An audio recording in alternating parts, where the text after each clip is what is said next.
విత్తన ప్రేమికులందరికీ శుభోదయం. ఈరోజు రాయగడ ఏరియా నుంచి తీసుకొచ్చిన దేశీ పంకిన్ గుమ్మడికాయ, తీపి గుమ్మడికాయ తాలూకా విత్తనాలని కలెక్ట్ చేయడం జరిగింది.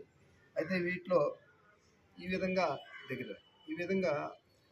మనకి జిగటగా ఉంటుంది కాబట్టి ఈ విత్తనాలని నిల్వ చేసుకునే పద్ధతిని మీకు చూపిస్తున్నాను.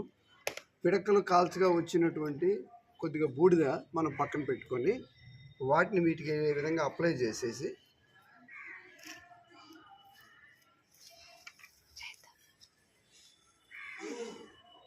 కొద్దిగా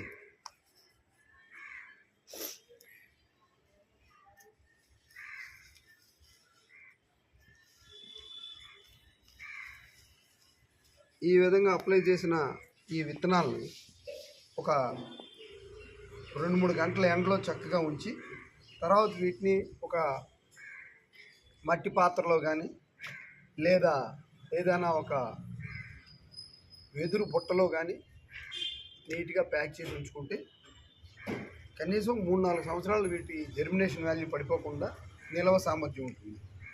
కాబట్టి ఇదే విధంగా ఆనప, కాకర, గుమ్మడి, బూడిద గుమ్మడి ఇటువంటి తీగ జాతికి చెందిన విత్తనాలన్నింటినీ కూడా మనం ఈ విధంగా పిడకలు కాల్చగా వచ్చిన బూడిదని మనం వీటికి అప్లై చేసి ఎండలో పెట్టి వాటిని మళ్ళీ వచ్చే సంవత్సరం విత్తనాల కోసం వాడుకోవచ్చు.